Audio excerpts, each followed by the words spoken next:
All right, everybody, welcome back to the Warrior Mindset and Motivation Podcast. I am your host, Eric Castillo, and I know it's not Thursday, but don't get all angry and upset. It's only Wednesday, but I got another one tomorrow. But we did one today because I've worked around this young lady's schedule, and she's got a lot going on. She's got kids, she's got jobs, she's single mom, she's single-handedly punching life in the face every day, or even punching life in the back of the face, even if you want to call it that, because she's doing the do and she's getting it done. Her name's Robyn, and she was in the military because this is a veteran-only podcast. Unless it's a civilian who heavily helps in the veteran community, then they get a pass. Well, unless they're Dodger players, then they'll get a pass regardless. But I'll go ahead and let Robyn tell you guys a little bit about herself, and then we'll just go ahead and kick it off. Okay, sorry, nervous, weird. I don't do this. And I apologize in advance for all of the curse words. I'm sure since it's a veteran thing, it's fine. But in case there's any kids watching, I apologize for my fucking mouth. Okay, so I grew up here in Vancouver, Washington, and I ever since I was a little girl and went to the Clark County Fair, there was like these camouflaged, amazing, like Army recruiting kind of badassery just like set up at the Clark County Fair. And I think I was probably 8, 9, somewhere around there. And there was a female in uniform. And I'd never seen a female like soldier in real life, right? So I was just like, my dad was, I know my parents are going to see this and they're not going to be happy about what I'm going to say, but I'm here to tell the truth and tell my story, and everybody's story of me is probably different than my version of my own life. So I apologize for those I offend, but the truth is coming out. My dad was kind of a little chauvinistic, kind of like women had a role, like old school, like, my mom stayed at home a lot, but helped run the family business. And my dad, I think when I was younger, didn't think I was a fit for the military, and it wasn't a woman's place. Later down the road, he was proud, but I think I just walked away from my parents and went straight over to this woman, and I was just like, when can I go? Can I be in the Army? Like, how do I do this? Like, just tell me. And she laughed and giggled, and then, come on, guys, come over here. You want to sit in the Humvee? And I'm just like, fuck yeah, I want to sit in the Humvee. So I was just like, all this camo stuff and all this like really cool stuff. And, they had pins and all this like little propaganda. And she was just loading me up with stuff. And she was like, will you sign this piece of paper? Write your name and information, your phone number, your address. Come here, mom and dad, and we'll contact you when you're a senior in high school. And I was like, oh, like I can't go now. Like, I mean, like I just can't leave, She was like, no, we'll get a hold of you. Well, sure as shit, like junior year in high school, I knew my whole life I was going in the Army, and I didn't have a plan B. Came from a not very wealthy family, only child, adopted, like didn't really have family. And the family that I did have, sorry guys, but the truth is they're shitty. And a lot of them were drug addicts, or a lot of them were in and out of jail or dead, or used my parents, or didn't talk to them, or didn't give a fuck about my parents. So I was never close to family. I had nothing that I wanted to keep me here. My dad, sorry, Dad, but he was an asshole. He was extremely physically abusive, emotionally, mentally abusive, to me, not my mom. And my mom just kind of turned the other cheek. So I knew my whole life, I'm getting out of here. The military is where I want to go. And I never want to do anything else. I was going to be the first female sergeant major of the Army. Yeah, I only did 5 years. So, but I joined that delayed entry program. So my junior year, I did like, PT tests and events. And I had this recruiter. And it might sound familiar to anybody locally, but Staff Sergeant Giet, Bradford Giet, no longer with the military because he was turns out, sexual predator, and was arrested later. I was 18 when he actually assaulted me in my home. He came to pick me up, and he was supposed to meet me and my dad, and he forced himself on me in my house. But he also terrified me about the roles of women in the military. Either you're two things in the military, blanket wide, doesn't matter, Army, whatever, you're either a bitch and everyone hates you, or you're a slut, or you're both, but you're nothing else. Like, that's kind of his mindset, right? And he made inappropriate comments a lot and flirty a lot. And of course, I'm just like, get through it, get over it, brush him off, right? Because I mean, I gotta just get in the Army, get it the fuck out of here and do my job. And I joined as a military police officer because that's what I wanted to do. I wanted to be a police officer. Mind you, September 11th hadn't happened yet. So the closest thing, a female, is what I was told. I don't know if this has any merit because my recruiter was obviously a lying piece of shit. He told me that the closest thing a female could be at the time in 2001 or 2000 when I joined was a combat MP, or like a combat support MP. So I was like, really? I've ever heard in my life. Right? Because I was like, aren't there like medics that are like badass and attached to, and things like that? But of course, he just was like MP, and I don't know why. I don't know if they have like certain quotas or numbers or something they have to meet, but he was really pushing the MP route. And I was like, well, fine, just whatever can get me out of here right after I graduate high school. So I graduated in June of 2001 from Mountain View High School. And then I went to basic training at Fort Lennerdwood, Fort Lost in the Woods, Missouri. And I met some pretty amazing people. I had a female drill sergeant too. Like, she was badass. She was like the tiniest little Spitfire, Drill Sergeant Avaro Resnicek. So I don't know if anybody out there knows her, but she was such a badass. And she was gorgeous. Like, so she was not only like gorgeous and tough and a badass, but she was like a little Barbie doll, and I was just like, God, wow, like so inspiring, right? And then I met Jessica Bowles. Hi, Jess. And Jason Bonzel, and oh my God, there's so many people I could name drop right now in basic that I still talk to this day. Actually, my military family and people I served with, I might not have seen them in the last 15 years, but they've all been there for me and supported me probably more than anyone, and done more for me than anyone ever has. Isn't that funny how that works? It's insane. It's insane because I literally have not seen these people since we served in Iraq together, and they would drop anything for me. James Poppelmeyer. Yeah, I know you're going to watch this, fucker. He was the worst but best soldier I ever had. Yeah, I can say that, asshole, because we're not on this. He was the smartest private, I think, out of basic and straight in Iraq that I've ever, but he was a dick and he thought he knew everything. But he had a lot of common sense for just a young private from Kentucky. No offense to anyone from Kentucky, but just a good old country boy. But he was a badass. And I think that he's one of the people that would probably fly here right now if I needed anything, And right. Some of my old platoon sergeants, squad leaders, Michael Beal, Sergeant McBride, Adam, Michael Burns and his wife Robin, like they have an operation called Operation Pay It Forward. And I hope that they watch this and put their organization in the comments so people can see what they do for soldiers. Amy McNally is a local person. I think you might know her, but she also has a lot of connections. I hope she watches this. I'll forward this to her. I haven't met her personally, but I just became friends with her on Facebook, and she's part of a lot of local organizations too. And it's crazy because I don't even know these people, and they're willing to help me and reach out to me, and from a friend of a friend. It's like, oh, you're a veteran, you served? Well, I know this person with this organization, and they're local, and they'll help you, and they'll do things for you. It blows my mind because these people are from way back in 2001 too, that I was talking about earlier, and right. They would do anything for me 19, 20 years down the road, not even seeing them.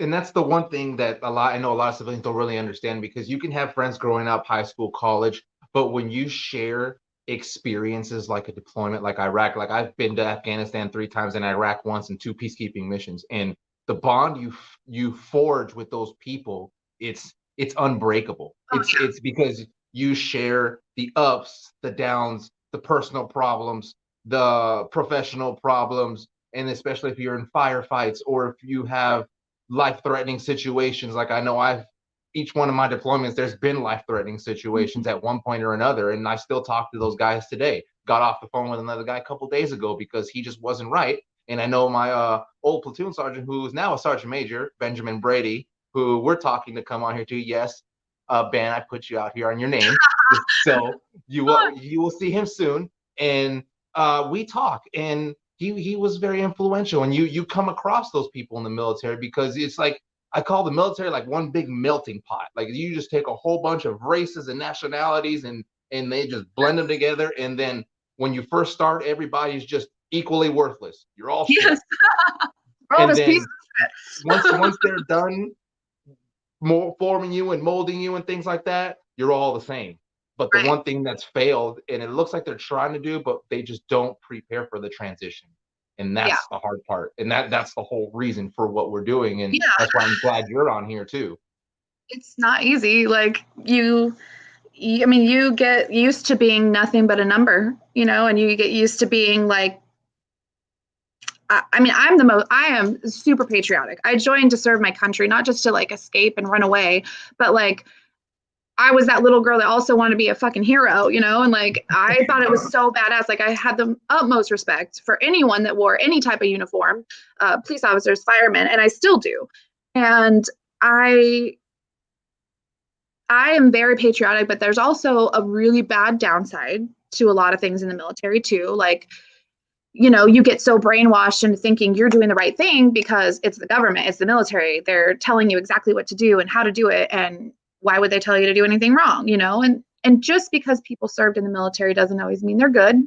My recruiter, for instance, it's sad and it's heartbreaking because there are, of course, those bad eggs and bad seeds in the military. But for the most part, that's the only family other than my children that I have are the people that I served with. Like, and they are some of the best quality people that I've ever met in my entire life. Like we have bad mouths and sick sense of humor. But for the most part, 99% of the people I came across in the military and my experiences, like I wouldn't trade it for the world. I regret getting out. I like that still I still struggle. I still get really emotional about it because I'm like, when people ask, how long did you serve? And well, first of all, no one believes I served, and that pisses me off. Oh, tell your husband thank you because I have a sticker on my truck, and I'm like, actually, my husband didn't serve. Okay, well, my first one did. Now we're counting husbands. Shit, let's get back on track. So I get a little offended when people just assume that like I didn't serve my country, and they're like, oh, well, how long did you serve? And I'm like, oh, just 5 years. It was right under 5 years, but I don't feel like explaining, oh, I was pregnant and I got out. Yeah. It was a honorable discharge, but it was technically 4 months before my 5 years. I hate describing that to people, especially civilians. It's weird that I say that because I've been out for so long. I'm a civilian, but but I regret getting out. I feel like I didn't do enough, and I struggle with the people that I lost, and like Holloman. Hi, Holloman. I love you, buddy. He lost an arm, and Michael, that I was talking about, Michael Burns, he ended up eventually, because of complications, losing a leg. And it's hard. I Sergeant Cooley, I can't even have this. Oh, I'm gonna get emotional. Sorry. No, you're good. It's okay. Just wow, I didn't think I would get that emotional about. Sergeant Cooley was Shane Cooley was a really good NCO when I was at Fort Riley, Kansas, with the 300th Military Police Company. Hi, guys. I'm sure a lot of people are crying right now over talking about him. He was one of those leaders that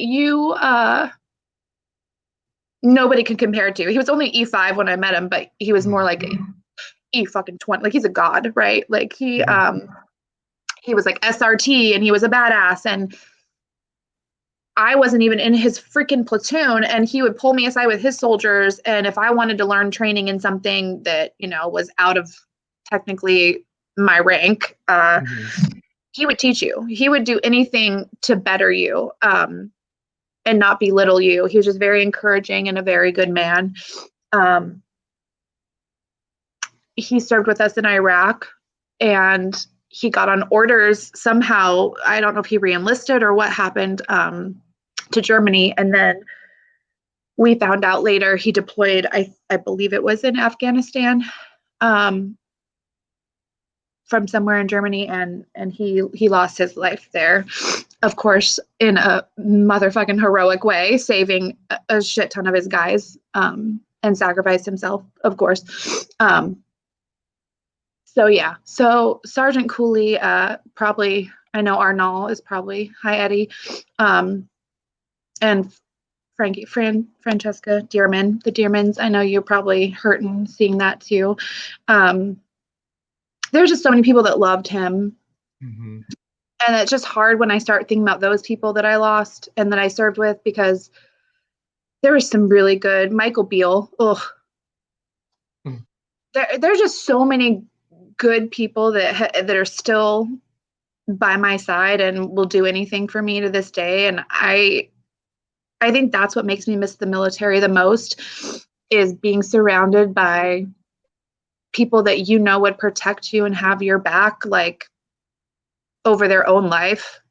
And like they don't owe me that. Like, who am I to them? But they would do it just because you're their sister and they're your brother, because that's what we do in the military. So, and then to go on that one, and for the reason for that is mainly because you got to have, and it goes back to that bond, but you got to have trust. And I know for me, before I even tried to do anything, and I was fortunate to have, in the Army, people moved a lot, but in my career, I was fortunate enough to maintain my integrity of a squad for years, which is hard. It's hard to do. And I was fortunate enough to, because I was artillery, so when I became a section chief, I maintained that integrity for a long time in Germany. I had like 2.5 years with one crew, and then almost 3 with another crew, you know, before I became a platoon sergeant. So I was fortunate enough to have that. And the first thing that I would instill, because of me learning, because I was in a toxic unit before I went to Germany, is the part of cohesion. Because if you have that, if it's, and that's what you're talking about right now, is cohesion. Now, when you have cohesion, everything else falls into place. You have trust, you have respect, you have loyalty, duty, respect, selfless service, honor, integrity, personal courage. Look at that, Army freaking values. I still remember. Right there. So right. Still remember the Army values. But all that stuff falls into place. And there's not even there was even people I didn't not like, but you're just like, they pressed me. But when push came to shove, I wouldn't turn back, and I'd be like, you know what? I need to go help this person, because at the end of the day, you may find yourself in a situation and they're the only one there. Now, do you want them to be like, oh, fuck that dude? Or no, let me go help him, even though he's an ass, you know? And I've had those relationships, and that's what it sounds like you had there going on too. And I know you went to Iraq. So how was that tour? Were you actually like an MP? Because I know when I went to Iraq, I was convoy escort. I didn't get to do my job until a few years later. Anybody do their job, especially, I mean, back in the day. You know what's crazy is I have like name amnesia. It's weird. I don't remember the names of the towns, the cities, the stuff. Like, people are like, oh, you know. So many. But back in 2003 to 2004, you know, when first boots on the ground, it was a shit show. Let's be real. I'm sorry for any civilians watching this, but I mean, there was a 4-star general. I should not say this.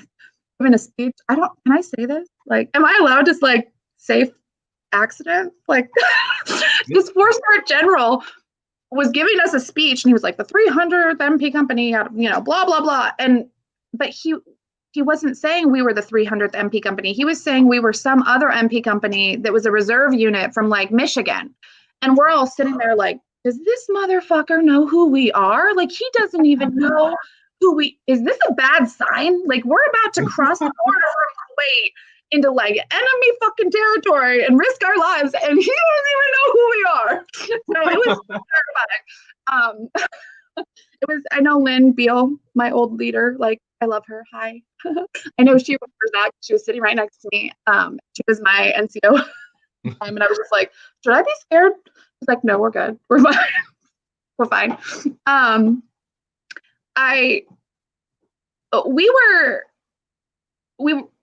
I think our initial mission was, once we crossed the Kuwaiti border, we were supposed to be like convoy security, checkpoints, establishing and building actual facility, like, well, not facilities, I should say FOBs and, right. Whatever, makeshift combat outpost. Yeah, whatever you want to call them, throw some Constantine wire and put up some, guys in your turrets and call it good. But we were supposed to set up communications all the way up through Baghdad, so there was comms, And I remember that was kind of one of our first things. And then they were like, okay, well, now you're going to be convoy security for these civilians driving, and the trucks and doing supplies and delivering supplies. But you also have to watch out for, the IEDs on the sides of the road. And you're not just watching for someone to ambush them or try to steal from them or whatever. You're also looking to see if there's IEDs or anything set up on the sides of the road. And then checkpoints, security, and then, first responders. Luckily, I was able to do whatever that kind of silly combat lifesaver thing is. So I'm not a medic, but I can give IVs and other things. Right. So I'm like your basic standard CPR, but I'm a little more advanced. But I think I fell in love with that whole aspect of it. I know that sounds weird and morbid because it's not only are we, if IEDs hit our convoys, or they hit our soldiers, they ambush someone. If we're the closest ones, we're responding and we're picking up body parts of, kids or Iraqi civilians or government civilians that are driving those trucks or our own brothers and sisters. And I remember my first experience with a dying or dead person was actually an Iraqi man. We were sitting at a checkpoint and this truck comes like hauling ass and we're like, oh shit, we're going to die. It's like a car bomb, right? Like it's going to explode because it was hauling ass. There was blood all over it. We all have our weapons pointed at it. Everyone's screaming stop. And like even the interpreters yelling it in Arabic. And I just remember this woman, her face, everything's covered as much as possible. And she is hysterical. Like she's freaking out. And, at first you're just like, is this real or is she trying, is she going to, and I'm pointing my gun right at her face, but I wasn't a mom yet, but something in me made me put my gun down. And I don't know why. I pointed my weapon away. All my brothers had their weapons still pointed, but she pulls this Iraqi man out of her truck and it was her son, and he was probably, I don't know, my age, 20. I turned 21 in Iraq. It was a party. And he had a weird IV sticking out of the side of his arm on the outside, an IV. And it was dirty. It wasn't pretty. And he had weird bandages, and he was foaming at the mouth, and his eyes were rolling back into his head, and they're covered in blood. He had a sucking open chest wound, a gunshot through his side. I mean, he was bad. She's screaming, whatever. Everyone's just kind of like sitting there. We don't have a medic, but I'm CLS. So I just, go into the combat mode. And training mode. I'm like yelling, you call for a field ambulance, you call for this. Like we had a kind of medic station back at our FOB, and we just do the sucking chest wound thing and we do a real IV. And we get him kind of breathing. I was giving him mouth to mouth and CPR, and I didn't even think about it. I didn't have time to put like a shield and do all the proper, because who's going to put on gloves and do all that shit? I should have. Okay. Military training told me I should have put on my gloves and my proper PPE, but when you're in combat, like who the fuck cares? Right. So, unfortunately, like he didn't make it. and I lost my shit. Like, I'm not gonna lie, I lost my shit. We were just doing a shift change, and I went back and followed the land ambulance to our fob, and we allowed the mother to come, and she was like, they shot him because he wouldn't set up IEDs to kill you, and blah blah blah blah blah. So like, it turns out the guy was refusing to help these people that came into his town and wanted to like set up some things, to some IEDs and whatever, to hurt us, and he refused, and they shot and killed his kids and his whole family. Damn. It was awful. So she's telling this story. I'm losing my shit. The interpreter's telling me. All I knew was the first Arabic words that I learned while I was there, and other than like drop your weapons and stop, was ana asfa. And I don't even know if that's a real saying, but that's what I heard, and that's what stuck in my head. And I don't even know if that's true. I apologize if that's not a true Arabic statement. But ana asfa, I heard was like, I'm sorry. And I kept saying it. I kept screaming it to this lady that I'm sorry, I'm sorry. And she just grabbed onto me and held me, and we just cried, literally, as her dead son's just sitting there, you know? And that was like my first experience. And then it was soldiers, and then it was civilians, and then it was, you know, all that stuff. But for some reason, that's the one that sticks into my head the most, because it was my first one. And it was like my first taste of like, well, maybe all these people aren't that bad, and they don't want to hurt us. Not all of them, you know, but then complacency kills. So I didn't want to get too soft, but I am a woman, and I do believe that sometimes women have that. Not all women. Some women are a lot more badass and tough than me, but man, I'm an emotional woman. So that really got to me really bad.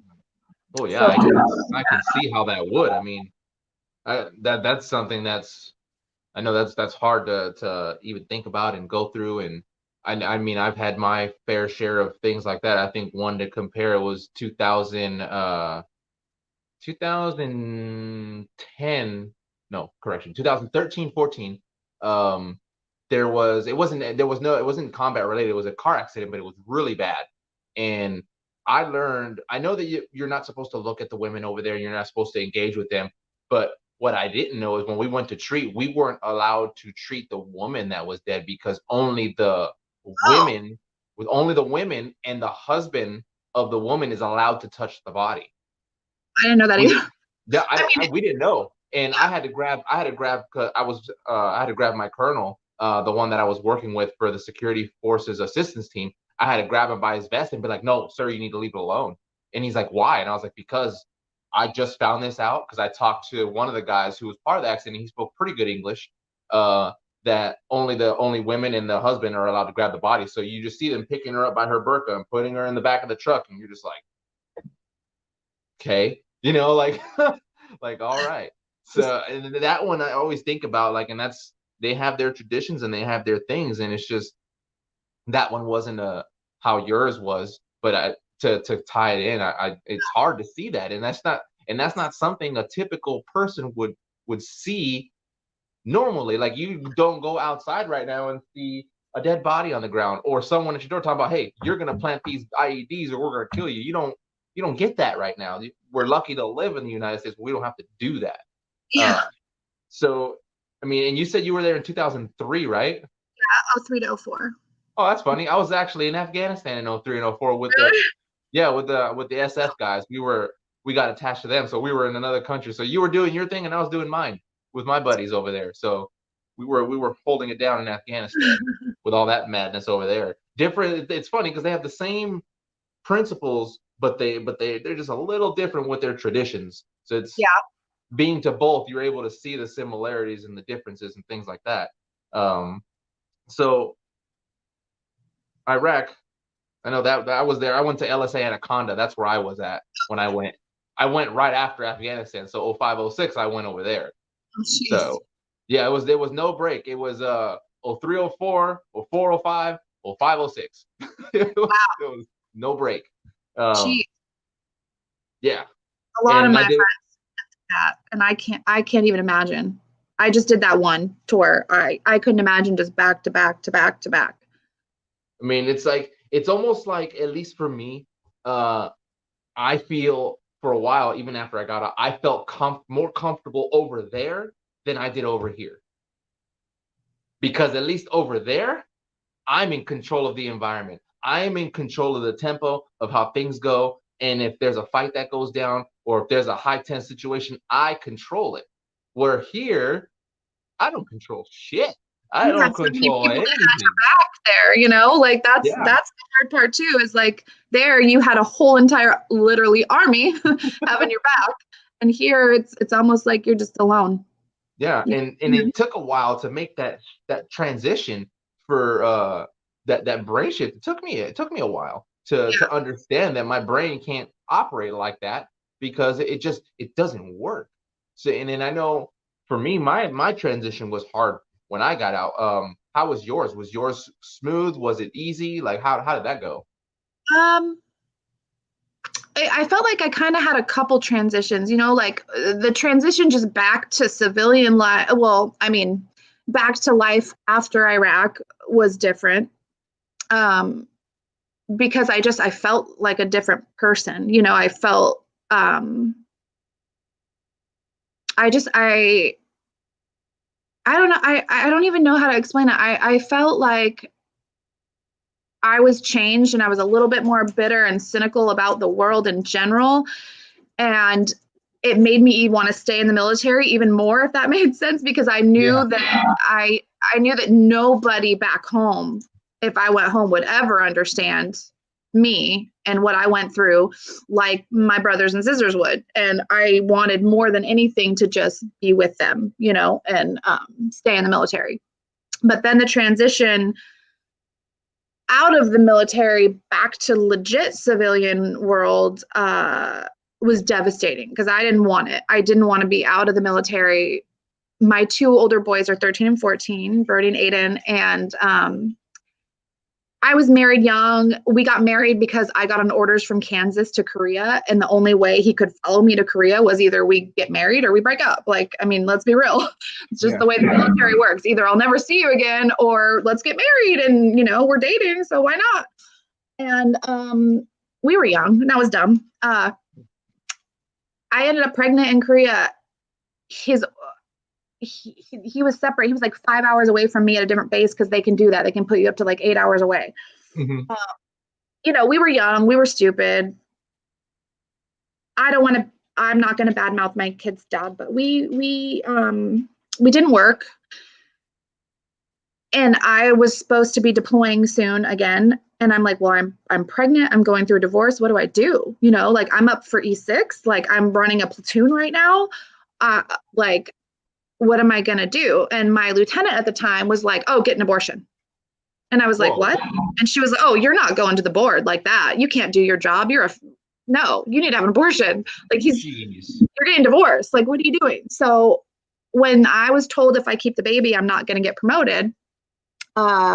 And there was no way that I could deploy with a child. I'd have to give up temporary custody of my kid to like a family member or something to deploy. And you can't be a single parent in the military. I mean, back then, I guess, but all my information wasn't right either, because I'm getting it from one person with one mindset. I never researched my options. My problem was most of the time I believed whatever I was being told by my superiors. And they sometimes had personal agendas, or they had a skewed mindset of what the military was about. So that was hard for me. So getting out of the military under that mindset, I was kind of angry and bitter about my situation. I never planned on ever getting out. I was on the fast track. You know, I was E5 within like 2.5 years. And I was just like, all I ever wanted was to be that female sergeant major of the Army. And then, you know, I was like, oh yeah, I want to be one of the first chicks to go to like Ranger school. And, you know, like I had my mind set on huge goals. And it makes me feel like a failure when you get out. You know, it's hard to admit. I'm even in therapy with a therapist at the VA, which for years, who's amazing, but I quit therapy all the time. And I'm like, yeah, I'm doing better. I'm fine. You know, or I don't really like what she has to say, so I'm just going to not show up. Because I had a lot of issues transitioning out. I felt Like, I didn't really get injured enough to be considered a disabled veteran, because I'm like 30-40%, something like that. And I'm like, I have all my limbs. I'm not missing anything. I didn't get shot. I didn't get, physically blown up. Like, yeah, I saw shit. I was a part of shit. I was there. But I felt guilty getting out, and I felt like a traitor, and like I didn't do enough for my country, and I wasn't good enough, and I didn't have a plan B, and I was ashamed and embarrassed to tell people I even was in the military, because I felt like I didn't do enough. I didn't do what I signed up to do. And then I was moving all the way back here away from my brothers and sisters, and all my friends were still drinking and partying and single and living this life that I didn't understand. And a lot of them were entitled and not mature.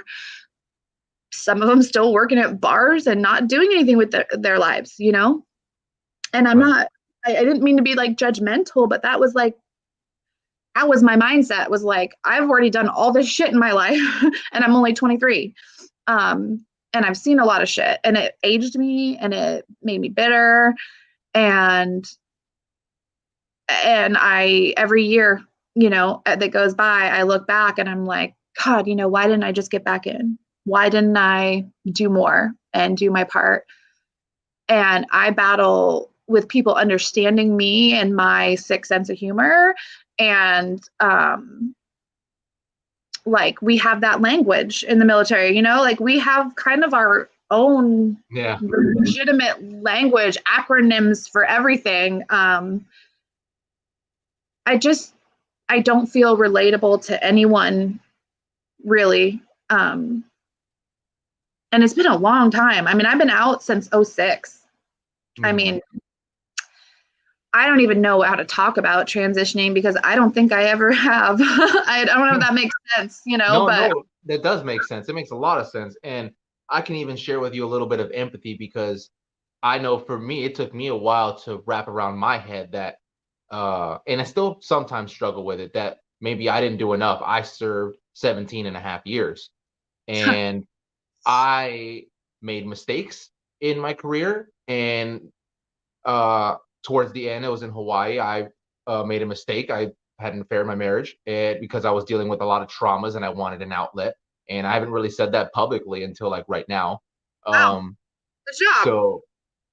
So yeah, there's that. Huh? That's not easy. So thank No, you it's not. for being honest. And because of that, I was going to get administratively separated. The command wasn't a fan, even though I was one of the best non-commissioned officers in the Army. I was inducted in Sergeant Audie Murphy, Sergeant Morales, same bar, got a Bronze Star in Afghanistan. So that didn't matter to them. I admitted my mistake, and I was coming close to the end, because I was just going to do it, and I was going to get administratively separated. And then I was diagnosed with type 1 diabetes and severe PTSD. They had the audacity to tell me that I should have brought this stuff up earlier. And because I was getting separated, I made this all happen. Yeah, that was that. Type 1 diabetes. Look at you. Yeah. And there was setbacks too, like when I was at Fort Lewis. The command there wasn't great, and I got a bad rating. And I get out now and I see, and I'm happy for all of my peers who get promoted to first sergeant and sergeant major. But because of that, those things, it detoured my course, and I got medically retired after all of that because of the injuries and everything. And I was hit by an IED and things like that. And so I get where you're coming from, because sometimes I'll sit there and I'll be like, I didn't do enough. Like, I know I have one more deployment in me. I know I do. I mean, I wouldn't go do it now, because I know personally I would be dead weight and I wouldn't be value added, because once my blood sugars go high or low, that's it. I have to stop and take care of it. But at that time, if you would have told me 2 years ago, or 3 years ago, I would have left and I would have gone, and I get what you're going through, because sometimes I feel that I could have did more. I should have done more. Like, why did I do what I did? Why did I mess up my career? But there was so much stuff happening on with unhappiness and trauma. There was a lot of things that I've seen and was exposed to and done. So I want to tell you that just because you got out in 06, you're not by yourself, and it's still a learning curve for me. And everything you're doing now is I commend you for it, because you're still kicking strong. You're still doing great things. Rachel talks about you all the time when she brings you up, and she's watching. So she's watching. Which I love. Yeah. So, but yeah, so I wanted to bring that up to let you know that, you're not by yourself when you could have did more, but just know that because of the direction you took, there was a reason why you went that way. There was a reason why you got out, because maybe something would have happened while you were in. Something could have happened to you, or more tragic or anything. So now you're out and you're on a different path now. Yeah. That's just the way it's not even a coping for me. That's just kind of the way I see it, because if I was still supposed to be in, I would have stayed in. Yeah. And for you got out. So now there was a reason why you kind of just went this way. And maybe that bad lieutenant, and I'll say it, I mean, I've been lucky to not have bad lieutenants, but that lieutenant was bad. Lieutenant was horrible, and she shouldn't be commissioned. She shouldn't even be in to say something like that. And if she was my lieutenant, I'd have cussed her out from the bottom up and made her go cry. But maybe that lieutenant was your intervention to protect you from something that was going to happen. So to kind of help, I'm no licensed psychiatrist, but just to kind of give you something to kind of frame your mind a little bit, just to tweak it and think a little different. Like, maybe that person actually did you a favor. So, yeah. So, and I know as I was reading your bio that you work a couple of jobs, and you got your single mom, and you're a massage therapist, and that's your own business, right? I think I saw that on your bio. Yeah, I have 3 kids now, and I own a mobile massage business that I did do full time for a long, long time. Now it's more my side business. I had some catastrophic life changes in the past couple years that made me kind of put my business to the wayside, but I stayed with massage therapy. And now I am full-time at a naturopathic chiropractic health clinic. Nice. So it is weird going from, combat MP and that whole side to massage therapy, but I'm a spiritual person, not religious.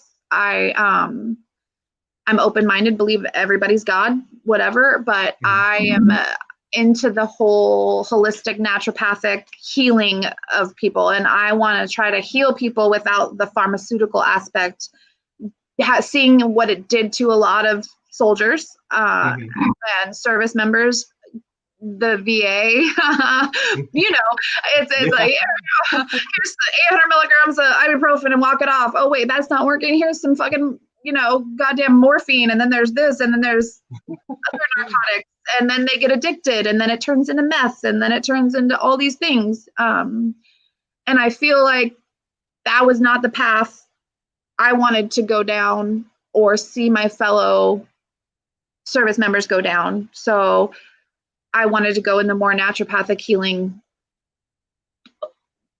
path, I guess. Yeah. Natural healing path, we'll call it that. Oh my gosh, I'm so sorry. My dog is a service dog. I got through. Nice. What's his name? So her name is Honey. Oh, her name? Oh. Hi, Honey. You want to say hi? Say hi. She's for my anxiety and my PTSD, but she has more of it than I do. So I don't really treat her like a service dog, but she's my baby. I have one too. His name's Kenobi. Oh. He's a Czechoslovakian shepherd with a floppy ear.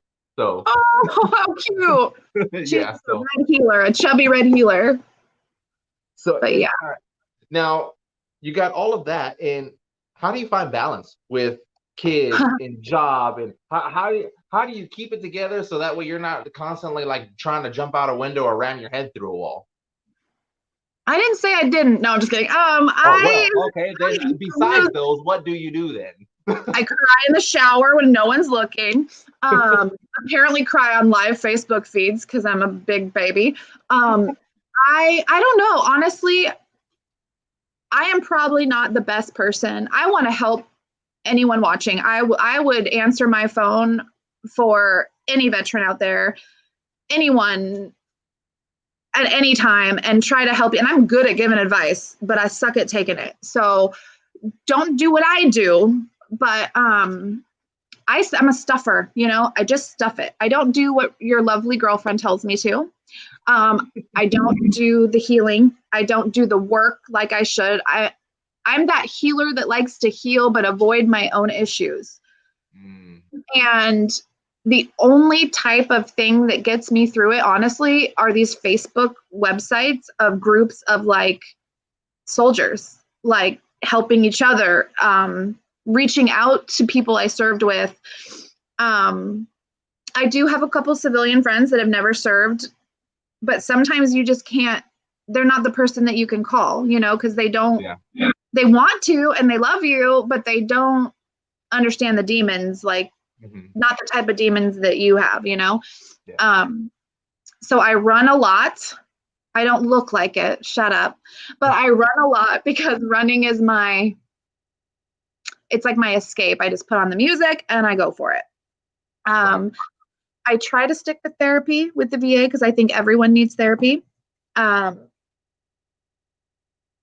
honestly, I'm a very honest, probably too forthcoming mother. My boys' dad is not in the picture at all, never has been.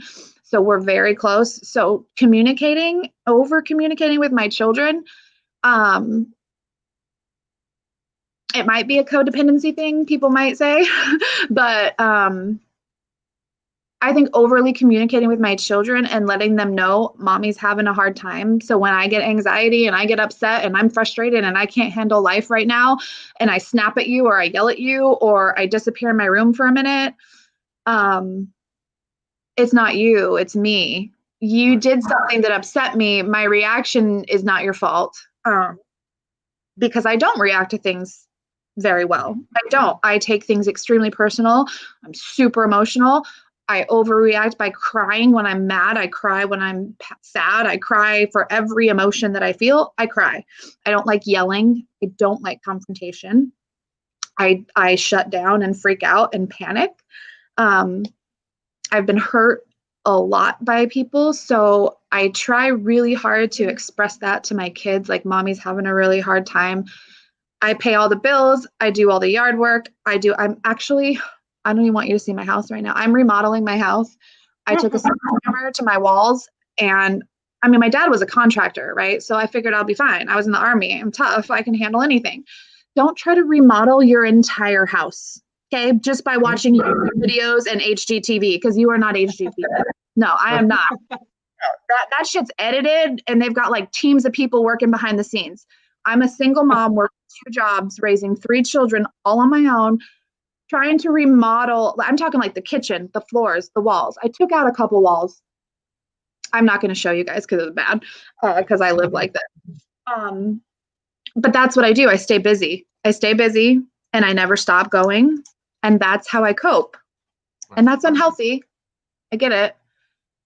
Yeah, but at the same time, though, staying busy is actually good for the mind, because when you kind of sit in one place by yourself, that's when the thoughts start going, and that's when the rabbit hole happens. Right. So it's like, so the fact that you stay busy, it's good, but it can turn unhealthy if you don't take care of yourself. So you kind of gotta like keep it going, and then say, oh, I need a moment for me. Hang on, whether it's watching a show, or if you like playing games or something, or just a moment just to kind of disconnect. And I think that's important too, because that's kind of what I do. Is I don't like the staying busy, because being an artilleryman, that's what you do in the Army. Oh, you ain't got nothing to do? Well, I'll find you something to do. And it's crappy because I hated it, but then when I became a platoon sergeant, I ended up doing that. And then now I'm just like, oh crap, I became a hypocrite. But it's just so that way, because, and then as I look back at it now, it's like, well, they're going to learn something, you know, because they're just not going to sit there. If they're not actively training, I'm going to find for them something to do. And I do that to myself now. So if I'm kind of just sitting there and I'm playing on my phone or something, or I'll go, oh, you know what? Nope, I'm going to go do dishes, or I'm going to go this, or I'm going to go vacuum. I'm going to go outside or something. I find something to do and keep myself busy, because I haven't done it in a while, but I noticed that if you sit there and you kind of don't do nothing, and you're sitting there and you're rocking, and then your brain starts going, and that's when that's when the thoughts start happening and starts going and going and going and going. And now you're so far in that hole that hours passing, you don't even know. Yep. That's like And then, nighttime. Nighttime is yeah, worse. Bedtime, forget about it, right? yeah, because that's a stronger attraction. It's darkness, and then that's when a lot more things happen. And I think it's important that when you're doing stuff, especially at night, you keep yourself a little busier at nighttime.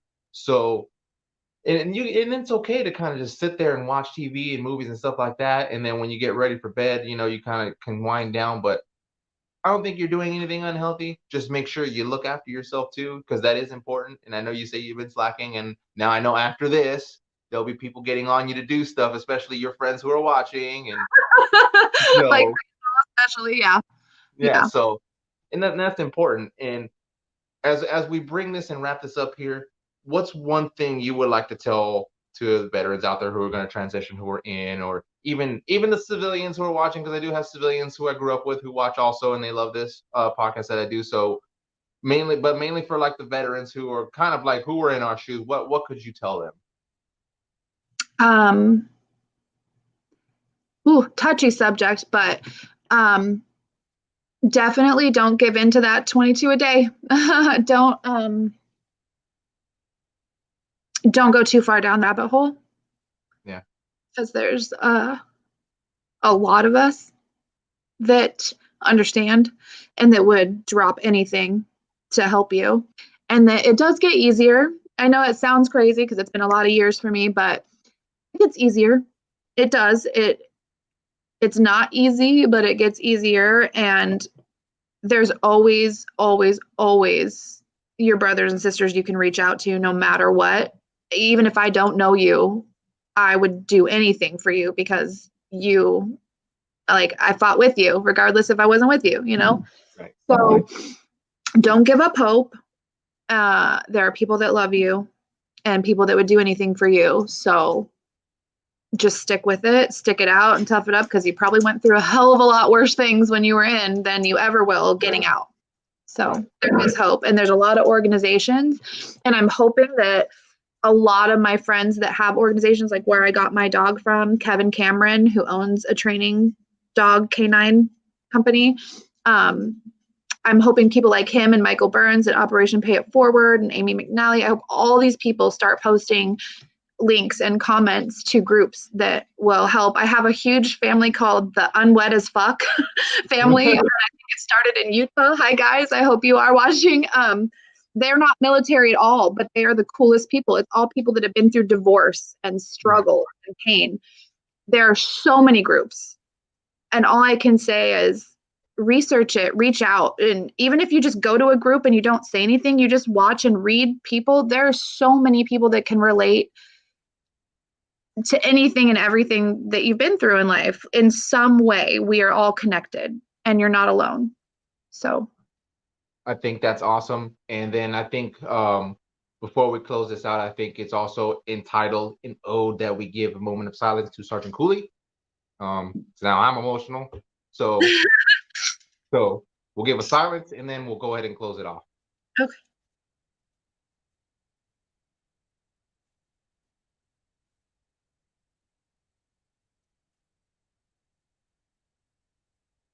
Okay. It's so nice to meet you. Yeah. I'm Got glad me a we little watery eyed. Definitely pulling on heartstrings. You pulled on heartstrings today. But yes, gone but not forgotten. So I appreciate you for coming on, talking and sharing your story, getting me emotional for the first time on my show. Jeez. Okay. But it's good though. It's all healing. So if people watch this, you see this is healing in the process right here. In the moment healing, and this is what it's about, veterans. Really quick, there are some special people, just two people. Lucas Adams served in two different branches. He recently passed away, and there was a funeral unexpectedly. He was part of the PJs. So if Anissa and her husband are watching, her husband served with him. David Bauer and all you guys that know Lucas Adams that we grew up with our whole life. Rest in peace to Lucas Adams. He served his country amazingly. And then Becky, if you're watching this, rest in peace to your Marine brother, William Christopher Wold. special place in my heart. So I just want to make sure that I gave them their moment of thanks.